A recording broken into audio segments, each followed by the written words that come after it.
The kick's power comes from the torque generated by the rotation of the hips. It's the same principle that cracks a whip.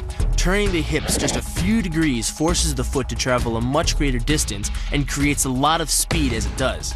The longer the leg and quicker the rotation, the faster the kick.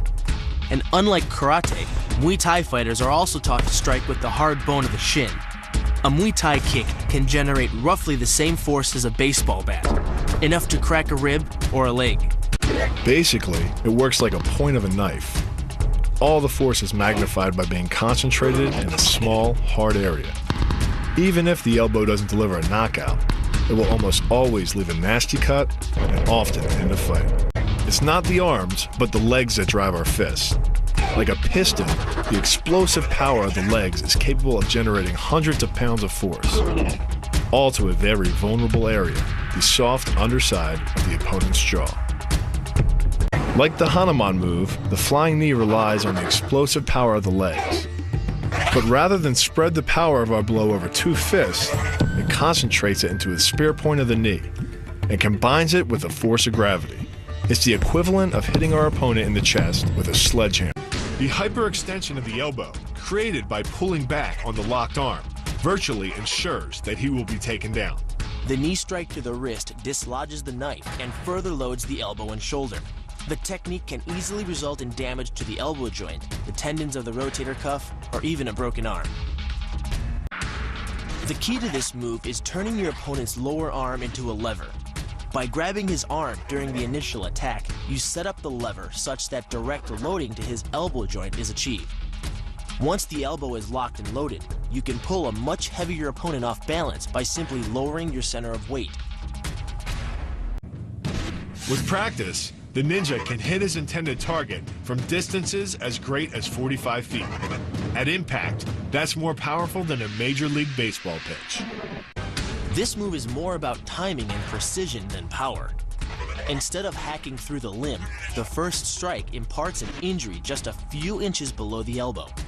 The sword's razor-sharp blade easily slices through the soft tissue of the attacker's arm. This opens up his defense and provides the ninja a clean opportunity to deliver the kill stroke, a powerful shot to the top of his head. The move works by using your opponent's own body weight against him. The first strike can land at speeds greater than 20 miles per hour and can stun your opponent with the same injury-producing energy as dropping a bowling ball from over 11 feet onto his torso.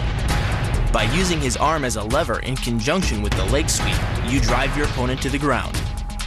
Once he is on the ground, you follow up with a devastating strike to his face. The secret to the move is wrist control. By rotating your opponent's wrist to the maximum extent of its range of motion, the bones of the wrist lock against the bones of the forearm and make it impossible to bring the strong muscles of the upper arm to bear. Then, you can pull your opponent off balance and into a potent knee strike. The combined force of the knee strike and your opponent's forward momentum can be as much as 2,000 pounds, enough to dent sheet metal. The effectiveness of the Pola Kaimao lies not in raw power, but in speed. By relying on your triceps to snap the strikes forward over the elbow, 3 blows can hit in 7/10 of a second. The final impact of the strike to your opponent's face can deliver as much as 175 watts of power, more than enough power to stun him or crush the cartilage of his nose. You then add insult to injury, firing one last shot into one of the most sensitive regions of the body, the groin. Pulling off the move relies on 2 factors. The first is to combine the block and the strike into a single action. This reduces the time your opponent has to respond to just 1/10 of a second. But the real focus is to aim your strike at the throat. Because as little as 76 pounds of force can collapse the larynx, the strike doesn't need to deliver a lot of force to be deadly. One blow like this and the fight is over.